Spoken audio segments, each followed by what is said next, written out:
always go to IG TV. We're going to post it there as well, so you'll be able to see this. But y'all know me. Y'all know Shalom. Y'all know us. And we wanted to come on and just share our experience with something that we know a lot of people are going through, but there's such a stigma about it that people don't want to say that that's what it is. People don't want to own up to it. But Black women in depression, because this is so real, and we want to talk about kind of what it looks like, because what her depression looked like is completely different from the symptoms that I was experiencing from my depression. So yeah, this is like an update too, because I've been going through this for quite some time. And of course, when the pandemic hit, it intensified everything. I was broke down before we got into pandemic, and when pandemic hit, you know, with everything else, and then I lost my father in April. I just really hit the wall then. And then I came to Instagram around that time to talk about what was going on, because I kind of just disappeared from, you know, my follower. It disappeared from the page because I was just like, I hit the wall and I needed to take care of myself. Had been dealing with insomnia for a very long time. I thought it was only 3 years. And then Facebook memory reminded me, well, it popped up. The caption was insomnia. And I looked at the date and it said 2010. And so I'm like, wait, 2010, what year we in? It's like, so I'm thinking, you know, I had been dealing with insomnia for a few years. Facebook reminded me that it had been, it was actually 10. Okay. And so then that's when I got scared, first of all, because I'm like, you've been depriving your body of sleep for, you know, this long. You've been without, not that I did it on purpose. Right. So ended up seeing a psychiatrist. No, not the psychiatrist first. Oh, naturopath. I think I did the naturopath route because, of course, as a nurse, I knew that if I went to the doctor and told them I couldn't sleep, they would give me sleeping pills. And if I told them I had anxiety, they would give me something for that. They would just kind of treat all the symptoms. And I knew that as a nurse, and I didn't want that. And so I went the natural route, found out that some hormones was really low. We got those optimized, and I was miserable. I was feeling worse, actually. And I'm like, damn, my hormones, they're optimized. They're where they should be, and I'm still miserable. I just continued to decline and continue to get worse. I would pop up at night, 3 o'clock in the morning, 3 o'clock, 3:05, 2:58, 2:50, you know, it was always in the 3 o'clock hour. And at the time when I got my worst, I was sleeping like about 2 hours a night. And I was just miserable. And so I ended up going to a neurologist that specializes in insomnia. She sent me to a psychiatrist, and I went to the psychiatrist, and, you know, I told her about the Facebook post. And she says to me, well, what was going on 10 years ago? And so I said, well, you know, I just lost my grandmother. My husband had got sick, and I ended up being a long-term caregiver for him for several years. So she just went through all the motions of what I had been doing starting 10 years prior. And finally, when she was tired of hearing me talk, she said, I know, you know, I have your diagnosis. And so I'm like, okay. She said, you have major depression. And I'm like... So to talk a little bit about this and how this didn't look anything like what depression is. You're talking about somebody who in the past 5 years moved to Houston, quit a job, started a business, you know, doing all of this stuff. And then just as a sister, as a friend, all of the shit that she does for us and, you know, in the house, for friends outside of the house, like, depression didn't go with that. And especially because by the time she got her diagnosis, I had already been diagnosed as bipolar depressed. So mine was completely different. I operate in manic. So I'm going 3 days, I'm up sewing all night. And she used to always tease me, oh, so what, you gonna be up all night sewing? Go to the doctor. She said, you are manic depressive. And I was like, no, I'm not. I'm not bipolar. You could go on and go somewhere with that. I'm not bipolar. Anybody that know me can tell you I'm not bipolar. She said, well, and she started reading down all of the characteristics of bipolar. And I was like, okay, well, I had that one. Oh, I got that too. Yeah. Oh, I got that. And not only did I realize I was bipolar, I realized this is something I've been dealing with since I was a child. Wow. And so when I got my diagnosis for what depression looks like, so one of the symptoms of manic depressive of being bipolar is you go through periods where everything is super great and wonderful. So maybe around the summer, we're quarantined, but if y'all watch us on Facebook, we have a ball in this house. Every weekend during quarantine, we are out in the garage cooking, grilling, barbecuing, boiling crawfish, doing something. Like, we kick it in our house, which is why we quarantine and we want to go out, but this could be so much worse. Yeah. We have a bartender on staff, we got a chef, we got 2 chefs on staff. Like, we kick it in the house. And so we're doing that. And I roll around and everything's going great. So around about July, August, I got the bright idea that I should stop taking my medicine because I'm great. She didn't say that to me, okay? Yeah. Because she thinks she grown. She did not, because I would have told her not to do that. Yeah. So I stopped taking the medicine. School starts in August. Everything is fine. September, we got the whole whether or not you going to work, not going to work. So I got so many other things that to a certain degree, I'm back operating in this manic. I'm coming home every night, putting together a 72 slide presentation to be ready for my kids the next day. And this was every single day. Christmas break happened. And for 2 weeks, I didn't have anything to do.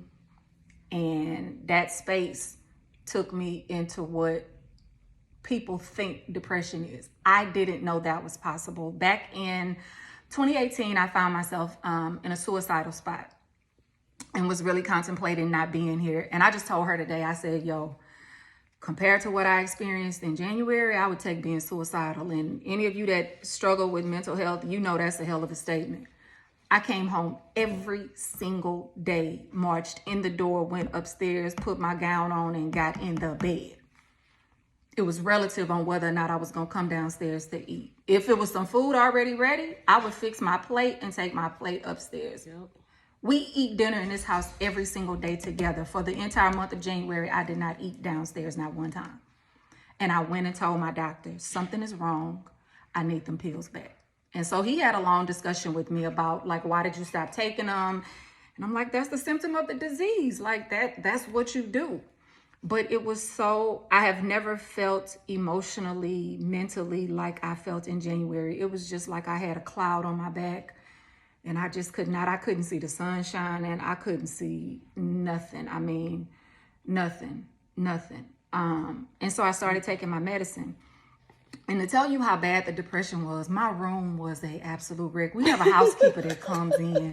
I was embarrassed for the housekeeper to go in my room. For the last 2 times that the housekeeper had come to the house, I was like, don't even worry about it. I would look around my room, but you don't have the energy. Your energy when you're in that level of depression, getting up and going to work, and because I work with kids, that was taking everything. Because I knew what I had to do to go be who I need to be for them to be successful. That was all I had. I was coming home some days, and I'm just honest, it was a choice. If I was going downstairs to eat, I ain't taking a bath today. I just didn't have the energy to do both of those things. And you see people who are struggling with mental illness, and you see hygiene issues. And you don't understand it. How you a grown ass adult and won't get up and take a bath? You don't have the energy. Be careful what you speak out loud, because it will be visited upon you. Because I used to have those questions about people who were dealing with depression. I used to, why don't you just get you a pill? Why don't you just take a shower? Thank you. Why don't you just, girl, what you mean you can't get up and go take a bath? Right, that's nasty. You nasty. It's you got to figure out, am I going to brush my teeth today? Am I going to shower, or am I going to eat? And it's not going to be all 3 of them. You don't have the energy to do all 3. You don't have the energy, and you really have to prioritize what you're going to do, and how you're going to take care of your body that day, and sometimes none of the shit gets done. None of it. And you sitting there smelling yourself, you're just like... None. I have over $1,000 worth of court orders. I didn't even have the wherewithal to be about my money. I didn't care nothing about that. And Lord knows I could use the $1,000, but I just didn't care anything about that. I didn't have the energy. And so that's when I really started realizing, because y'all know I sew and craft and I'm forever making something. When I got to the point that was not even an outlet. Yeah. I didn't even want to sew. I took the sewing machine out of my room. That's when I knew it was really a problem. When I moved that sewing machine, because my sewing machine literally sits on the floor next to my bed. I moved it out of the room, and I knew that there was a problem. And so I went to my doctor, and I'm grateful that I have doctors that listen to me. I'm grateful that I have the relationship that I have with my doctors, because I just walked in and said, I need the pills. And my doctor gave them to me with the understanding, my oncologist gave me the pills with the understanding that I would go to my primary care physician to get the dosage and everything correct. And so I go to my primary care physician and I just share with her what I'm going through. And she made an appointment. I have an appointment at the end of the month to go and see a psychiatrist so that they can get the meds right for what the diagnosis is. And a therapist, so I can talk about some of this stuff. You know, something we always talk about is you go get your well woman's exam, men go get their prostates checked. Yeah. We pushing up on 50. Y'all going to get colonoscopies. When have you ever had your brain checked out? When have you ever, if I told you, you know, we go get a diabetes test so that you can see if you have diabetes and you need insulin. Same chemicals, same things that are happening in your brain. I just got off the phone with a friend. They told him his brain, there's some chemical that his brain processes, but it doesn't push through the membrane. So it results in him having extreme anger. Oh, wow. Yeah. All his life been dealing with this, just rage and anger. And it wasn't until he went to a bad place with depression and got scared and went and saw a psychiatrist that after a 3-hour consultation, they told him that, you know, your brain doesn't process the chemical. It's a chemical imbalance in your brain, y'all. That's the part I want y'all to understand. This is not a you don't love Jesus enough situation. This is not you're not praying enough. If I came and told you that I had breast cancer, you would not tell me to go pray it away. You would tell me to go to the doctor and take the treatments that they were giving me. Exactly. Same thing with your brain, and so many people are suffering. Now that I know what this is and the amount of studying that I do on depression and all of this, you just see it in people walking. Oh, yeah. You have a conversation with somebody and you just want you want to just get them one of your pills. You want to say, baby, just try. I promise if you try this, your life gonna change. Yeah, and so to your point, when she told me I had major depression and anxiety, generalized anxiety, you know, she said, you've been through a lot. She said, you've had a lot of loss, you've had a lot of trauma, you've had a lot of grief, you've had a lot of pain and agony, you moved from Kansas City to Houston, you started a business. She said the brain can only take so much. The brain can only take so much, and it takes a hit. And she said to me, she said we can see it on MRI imaging that when after depressive episodes that the brain shrinks, and once the brain is allowed to heal with medication, then the brain, you know, it regenerates. Yeah, exactly. And so I'm like, listen, I've been trying to beat insomnia for years. I didn't even know I had depression. Where is the pill? Because I was miserable. And literally within 2 days of taking the pill, sleeping 6 to 8 hours. Exactly. She gave after 10 years of sleeping 3 hours. Yeah, exactly. She gave me an antidepressant to help raise my serotonin levels up, because she said you probably went into the pandemic with no serotonin. And she said, of course, the stress and, you know, the worry for everybody. She said, you know, you came into pandemic overdrawn. You know, you didn't have nothing to give. You know, so she gave me medication that's going to increase my serotonin, that's responsible for feeling good and feeling better and being able to relax and feeling like you got control of your shit and control of your life. She also gave me something to help me stay asleep, because I was having a problem staying asleep. I could fall asleep, but I could not stay asleep. And so, like she said, 2 days of just me sleeping all night, sleeping 6 to 8 hours in one time. And I was just like, right, I hit the jackpot. Where are them pills? Lottery! Where are those pills? Like, Where the pills reside? You know, I have a very responsible medical team. I'm an advocate for myself, like a mother. And I'm very thankful that I have a really good medical team that didn't just put me on pills, but I needed them. I needed them. I feel much better. I know I'm more pleasant to be around. I just can't express to you guys enough. If you are struggling, go get some help. Like, I will tell anybody I'm on pills, because majority of the people I come across need some. Yeah, exactly. A lot of y'all are one pill from great. One pill away from living your best life. Let me tell you, I went to the doctor last Monday, got my prescription. I took the pill in the car. The next day, Tuesday, she came home from work. I was laid out on the couch. I hadn't been on the couch in months. I'm like, what's she doing sitting in the living room? And Everybody in the house looking at me like something wrong with me. They like, Leri, you good? I'm like, I'm fine. You all right? Yeah. I'm like, okay. My brother comes home. He like, he looking over the counter like, I mean, y'all having a crisis? Like, what's she doing down here? She in the living room. Yeah. And it was because the pills were doing what the pills were supposed to do. And the mood. My students even told me that I was being nice to them, y'all. And y'all know how I feel about my kids. Y'all know I love on my kids. But for them to even notice a difference in my personality in a week, you know, that solidified for me. And it solidified it so much that the other day I got 15 minutes down the road and realized I didn't have my pill in my pocket. And I turned right on around and came back home and got my pill. I'd rather be late to work. The thing is we have such a stigma in our community that you just, girl, she crazy. She crazy. I own it. You can call it whatever you want because the pill gets it right. And to be able to be productive, to be able to be social, to be able to think. Take a bath.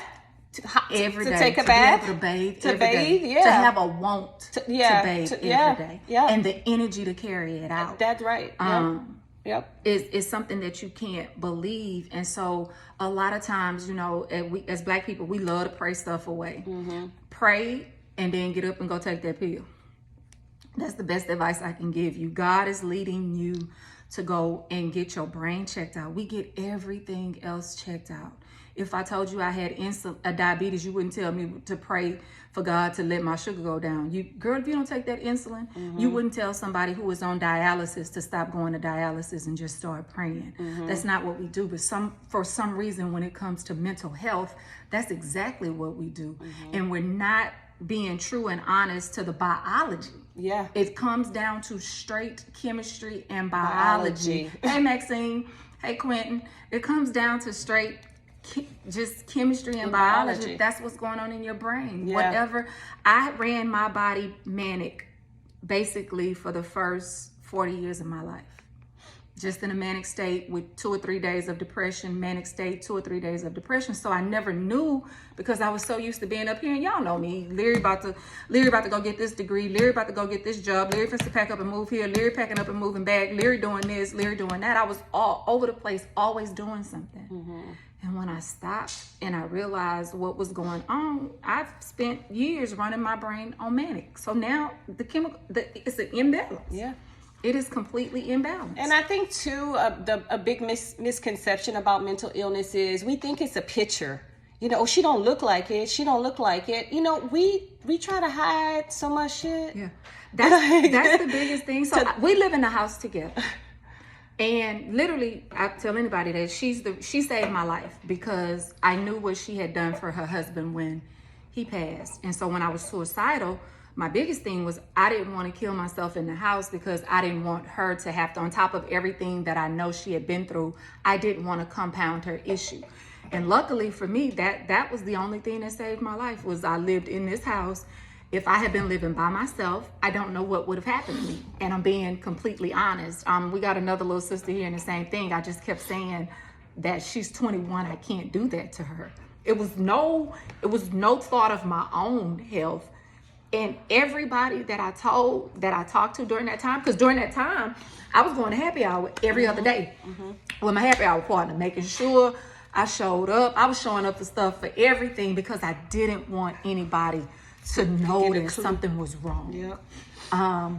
You know, so you get up, you do your hair, you do all of the stuff you need to do on the surface to keep people from worrying about you. You try to appear as normal as you can. So when you hear people say, she committed suicide and it was out of the blue. It wasn't out of the blue. No. That was just the front and the facade that the person was putting up in the world. So if you hear somebody talking about that, you know, when this first started for me, when I first became aware of it, I didn't realize it was before I moved in. And she would come to my house every day.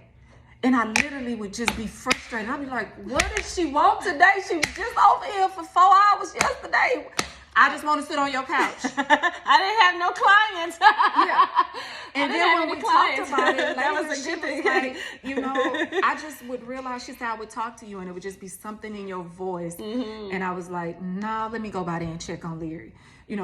I'm passing down the freeway anyway. Let me just stop and pop in on her. So I'm telling you that because if you have friends and family that you feeling like are going through that, I have a whole podcast where I talk about the symptoms of suicide, what it looks like, the precursors, what it doesn't look like, because we have a lot of misconceptions that people walk around and they're gonna be sad and crying. I don't do a whole lot of crying with my depression. I literally watch videos on YouTube to make myself cry when I need to purge that out. I don't have that. That's not what depression is. Depression is high functioning. Depression is Dr. Irileria Muhammad. Depression is Shalana Alexander RN from Glow Aesthetics. That's what depression looks like. This is what it is. G'd up. Depression is dressed up. Yep, doing everything and trying to smell my armpits to make sure I cleaned them. Yeah.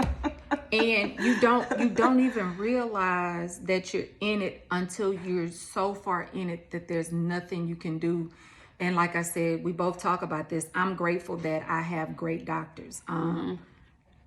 I told my breast surgeon, she don't do nothing with the brain, what was going on. She said, hold on 1 second. She walked out of the room, went, made a phone call, came back in, handed me a card. She said, you call this number right now and make an appointment. When I told the oncologist, again, he don't do nothing with your brain. When I told him what was going on, he did not hesitate. He said, hold on 1 second, went online and came back and wrote my prescription, no questions asked. But the disease itself, the mental illness itself, the whatever you want to call it, like, you don't have to suffer with this. That's the point that I want to make. You are not being a strong Black woman. I want that heifer to die.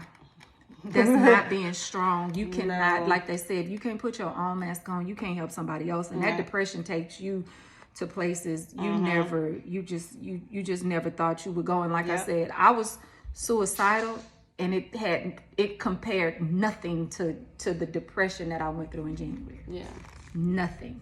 And so we just wanted to come on here and give y'all just a real picture, a real face of what this is, because it's not what you think. It's not a bag lady walking down the street and she's depressed and she's crazy. That's not what depression is. Yeah. It's your school principal who got it all together and come in there G'd up every day, and she's going home eating a tub of ice cream and laying in the bed every day. Drinking a bottle of wine before she go to sleep. To try to make herself go to sleep because she can't sleep. And she still pop up at 3 o'clock in the morning because she's depressed. And some of y'all know this. Y'all getting them emails from them supervisors at 2, 3, 4 in the morning. Depression. Yeah, exactly. You're dealing with something. Exactly. You're dealing with something. And even to that point, that was something for me. So I've always been able to sleep. Sleep has always been my go-to thing. If I get frustrated, I can go to sleep. If I go right now and get into bed, I'll probably be sleeping about 10 minutes. I've never had an issue with sleeping. And so that's when I knew that something was really going on, because Shalana up at 3 in the morning. I'm texting her at 3 in the morning. We on Instagram having full conversations. She downstairs, I'm upstairs. We having full conversations at 3, 5 in the morning. Yep, exactly. And I'm like, why you up with me? I'm like, what you doing? It's kind of fun. I got somebody to talk to, but like, what after about 3 or 4 days, I was like, hold up. Like the first 2 days, this was fun. Now she ain't told me she stopped taking the meds. Yeah, but she didn't know I had stopped taking my medicine. And so when I realized there was an issue with my sleep, because one of the things that my doctor told me that scared me when I talked to the psychologist was being bipolar. My bipolar tends towards the manic side, so I don't get the depression a lot. I'm over the top with everything. And she said, I'm surprised you haven't had a manic break. She said the only thing that's saving you from being basically committed to somebody's hospital is that you sleep. And if you know me, if I'm at home 10 o'clock, I'm gone. I kick it with you all the time. At 10 o'clock, I'm out of here. When I was in college, we could be having a full party. 10 o'clock, y'all could stay, but I'm supposed to go to bed. Some of y'all that used to come to happy hour at my house back in the day, y'all know I would leave y'all up in the house and go get in the bed. I was done. And so that's what my saving grace was. And so when I started having problems with that sleep, I knew You got to go do something. That's not normal, okay? When y'all stop sleeping, when y'all not sleeping throughout the night, your body should be repairing itself. You should be asleep, you know? And if you're not sleeping, I don't care. It had been 10 years for me. That was never normal. I just was so much in the shit, I didn't know how long I had been dealing with it. But, you know, like years ago when I started experiencing this, like right when my husband was really sick, he had a brain bleed and he suffered 4 strokes. It left him totally dependent. He never talked. He never walked again. So I was in a fight of my life. So that's what was going on at the time. I was, you know, and that's another thing, anxiety too. I talked with my psychiatrist about that as well, because she said, well, I'm sure you started having a lot of anxiety because you worried about if he would be dead or alive when you would wake up in the middle of the night, which is true because he was very, very sick when I brought him home. So anxiety is another thing that I started dealing with that I had no clue about. You know, I just was like, how do you wake up shaking like a leaf? Like your whole central nervous system is literally you just stimulated. Wake up in flight. You just wake up like, mode. and then you're like, okay, I'm trying to hide this because people gonna think I'm crazy if they see me. Can they see me shaking like this? I wonder if they can see me like. So that's another thing I was dealing with, but. The meds that she has me on has changed my life. Like it has. I was walking like this and this before because I felt so disconnected from my body. When I started taking the meds and started sleeping, it came together. And I feel like, you know, like just so much better. And she told me another thing. She said, it takes after each hit to the brain, it takes about 3 to 6 months for the brain to heal. Yeah. And if you don't even know, like if you're not even like we are putting our brains under so much stress. Our brain is still the same brain it was, primitive brain. Our brain has not evolved 1,000 years. Yeah, Our brain has not. Exactly. Your brain still has 3. Your brain do 3 things. Yeah. Fight, flight, or freeze. Yeah. When you stimulate it, it's gonna do one of those 3 things. Yeah. That's it. That's all it's gonna do. Exactly. And so now we have all these things coming at the devices, the busy lives, the shitty foods, the stress, the worry, the anxiety, everything that's taking hits on your brain. And then if you live in America, just in the past 2 years, I mean, it just seemed like every month is destined to outdo the last month. Absolutely. Like I want to skip March because January and February left their stamp on us, and if you live in Texas, even worse. Yeah. And so you can't keep taking those types of hits. For me, what happened when what triggered the depression was 1 month I had a relationship breakup. The very next month I was diagnosed with breast cancer. The very next month I had this heifer at work messing with my job. All of this in the span of about 60 days, 65 days. She just told you it takes 3 months for your brain to rebound. Yeah. I didn't even have 30 days between hits and having to absorb that. And then not to mention the stress of having a mastectomy, the stress of recovering from that and all of that. And I likened it when I told my psychiatrist what was going on. I said, it just seems like everything I've gone through in my life, I put it in a shoebox and I put it up on a shelf. I said, and now I've pulled one of those boxes down and they've all came tumbling down on me and I don't know how to put them back. And then even a lot of that, which is where your therapy and your counseling comes in, a lot of that don't even need to go back up there. You know, but we take hits because, again, in the Black community, another thing that we don't do is we do not communicate well. No.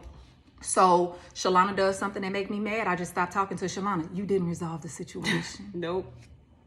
You know, you in a relationship, y'all get a divorce because he got 3 kids by 4 women and you gonna leave, but you don't go get any counseling. You don't go talk to somebody. You don't work that out. So you still did not resolve that situation. So what you did was, like I said, you put it in a box, put it on the shelf, and kept it moving. Yeah. Single mothers got to. You know, if you're a single mother, you have no choice. I used to tell people all the time when I figured out what this was, I was like, well, shit, I want to have a breakdown. I don't have time. I got to go to work tomorrow. I just didn't have a good day to have a breakdown. Yeah. Not that you don't want to have it. You physically don't. I don't have the capacity to have the breakdown that I need to have to save my life. Yeah. But let me tell you, if you don't deal with that shit, it's gonna deal with you. That's what happened to me. When my daddy died, I hit the fucking wall. If you don't deal with, and you're gonna have to deal with it. You're gonna have to. You're not gonna get around that. There's no way. You're going to lose your health. You're going to lose a lot in the interim trying to hide it versus just go and get your brain checked. You get your car checked. You get your hair checked, you get all that checked, you check everything else. Nobody's checking their brains, and you're gonna lose. I said that on my last video, and and I can repost it so y'all can see what I'm talking about, but there's just no way to neglect your body and your brain in that way, especially now, especially what's going on in this world right now. You need to tend to your brain, and we're not doing that enough and you can't figure out why you can't stick with your goals. Yeah. You can't maintain a relationship. Yeah. You can't do all these things that you feel like are important to you. And the problem is you're not dealing with the root of the issue. The root of the issue is in your brain. Yeah. Think about this. Your brain controls everything. But we want to go get our heart checked. We want an EKG every year. You don't get your brain checked. Right. Women run down there to the OBG and get the well woman check. Your brain controls everything. But that is the most neglected organ in the body. We don't do anything, and we shy away from it. Somebody say, girl, I've been having a few rough days. Girl, you gonna be okay. Stop doing that to people. No, exactly. Stop doing that. If somebody comes to you and say, girl, I'm having a rough time, if you don't have the capacity to talk to them, send them to somebody else. Do not ignore that. That person is crying out, and the amount of energy that it takes.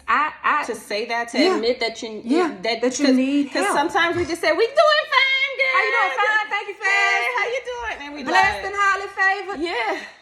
Dying inside, shit burning in the background.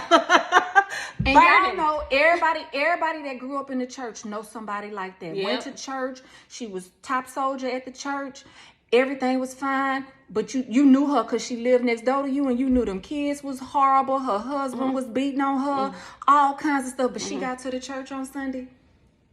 Hey, sister. Hallelujah. Yeah. And we do that in our regular lives, not just in church. We do that in our regular lives. We get dressed up and go out into the world and put on a facade, and it's killing us, y'all. Yep. It's killing us. Yep. I cannot stress to you. And they tell my favorite phrase of 2021 is you appeal away from being great. I tell them in school all day. Yep. That's some of y'all problems. Some of y'all appeal away from being great. Some of the kids appeal away from being great too. Check it in your children. I have a little girl in my classroom, and I just sit and I marvel because she has what I have, and I'm seeing it in a 10-year-old. I'm seeing this little girl. She sat in my class the other day and told me, I swear to God, everything she knows. Every 5 minutes, Dr. Muhammad, can I tell you this? Dr. Muhammad, I just want you to know this. Dr. Muhammad, can I come over there and tell you something? Dr. Muhammad, all day. She came in my room today with a hood on, pulled down this far. Literally, the hood is coming from the back. It's pulled down this far over her face, and didn't say a single word to us for the first 4 hours of the day. Same child that just yesterday was telling us random shit, tell me something about Disney that I didn't know, and it's in your children too, because they're going through trauma. Yep. These kids, this generation, they've lived through Harvey. Yeah. They've lived through this blackout. They lived through Trump. They just going through it. Yep. Like our kids are experiencing this trauma, and we're seeing these issues in children. My child don't need no medicine, girl. He just need a whooping. It ain't gonna do nothing for their brain. And that's what I was talking to my friend about. Her 12-year-old son, was just, and I told her, I said, they don't have the language that we have. Half the adults I know don't have the damn language, right? I said, they don't have the language. They don't have pills. They don't have sex. They don't have weed, alcohol. They don't have gambling. They don't have the clubs. No vices. They don't have no vices to deal with what they're dealing with. And, and again, they don't have the language because hell, we don't have the language of what's going on. How can we expect our children to know exactly that, and giving our children the space to be able to express themselves? So often we raise our kids like we were raised, and there's a lot of good that our parents did for us indeed, but one of the biggest things in my house was you didn't have no opinion. This is my house. Yeah. But teaching our children to learn how to express themselves so that they can be emotionally stable, because they walking around holding all of that in. And where does that go? Like, children are resilient. No, they're not. No, they're not. Stop saying that. Yep. No, they are not. Children just, people would always tell me when I was going through breast cancer that I was so strong. And I was like, I'm not strong, girl. I woke up this morning, like, I ain't had no choice. I had a doctor's appointment today, so I woke up and went to the doctor's appointment. Like, there was no strength. I feel like my friends around me were doing the work. That was just, they had the strength. I was being carried and dragged and pulled. There was no strength because I simply had to wake up the next day. That was all I did throughout this process, was wake up the next day. They drove me to my doctor's appointments. She drove me to most of them, you know, and doing things that I needed done for myself. There was no strength. And the same thing when you say children are resilient. It's not that I'm resilient. My mama woke me up and I got to go to school today. That's the resilience. My mama got to go to work and I got to go to school. Yeah, because we were talking about this, like when we want to take a mental health day, we take a mental health day, but we don't let our children do that, Right. you know, and how, you know, and do they even have the language to say, you know what? I can't do those people over there today. You know, just like we have the language to say, I ain't going. Wow. I want to share this Yeah, quote that's a that good- Carmen, yeah. CK from Detroit is on, and she said, the brain is the only part of the body that convinces you you're not as sick as it gets sicker and sicker. And that is so true. Because when your kidney gets sick, your kidney it's gonna shut down, let you, we can't do, you dialysis tomorrow, we're not gonna be able to do it. Right.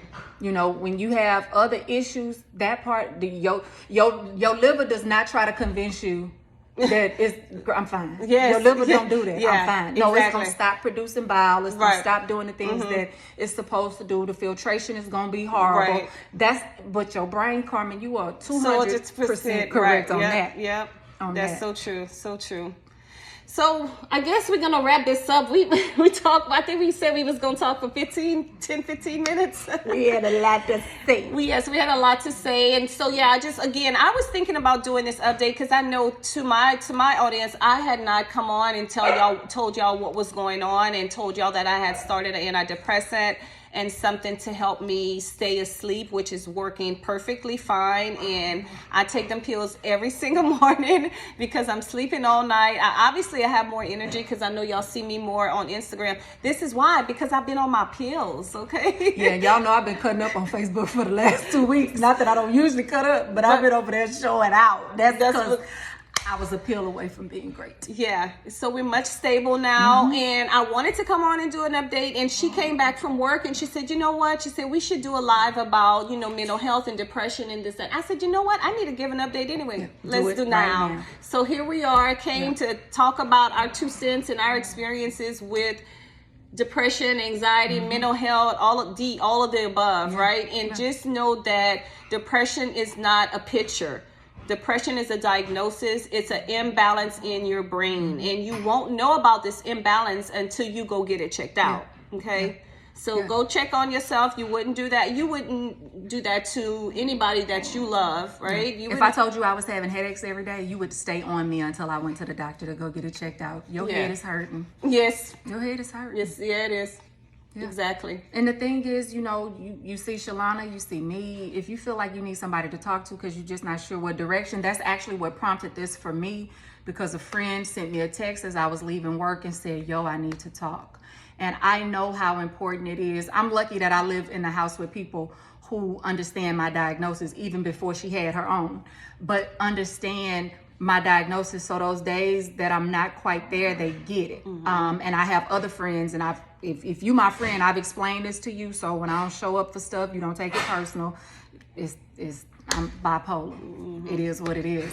But you know, call me, DM, reach out. Shalana the same way. We're going to post it on Instagram as well. But, you know, reach out to somebody. I can send you to somebody to give you some resources on, you know, where to go to get help. It is not a shameful thing. It is not to hide. I tell everybody, I stop my class during class and tell them, hold on 1 second, because your teacher needs to take her pill. And my children know, they will ask, you took your pill? Thank y'all for reminding me. But I stop and make that a thing because I also want them to know, and we've been having discussions in 5th grade about mental health. Because, you know, we're seeing suicides in 4th grade. Yeah. We're seeing kids younger and younger who are committing suicide. That is a real thing. And just giving our children the tools that they need to be successful. And those of us that didn't get the tools is backtracking as adults and being able to get what we need so that you can sleep at night, so that you can bathe every day. Right. So that's what we had to present to y'all today. I mean, if y'all got some questions, you know, you can type them up in the comments or whatever. I just gotta. Somebody just text me. Are you available to chat for a few? And I already know that's one of these conversations. But just like I said, I'm here because I know how this shook me, and what I keep saying is I know how many people love and respect me for who I am, and y'all know what I do. Y'all know what I'm about. And I would be doing everybody a disservice if I didn't share the truth of this story. Yep. Because I know if Dr. Irileria D.S. Muhammad was contemplating suicide, I got the beneficiaries on my insurance done. My niece's name was added to my house. I got all of this stuff done in anticipation for what I was going to do to myself. And I know if I got that close, I'm not the only one. I can't be the only one.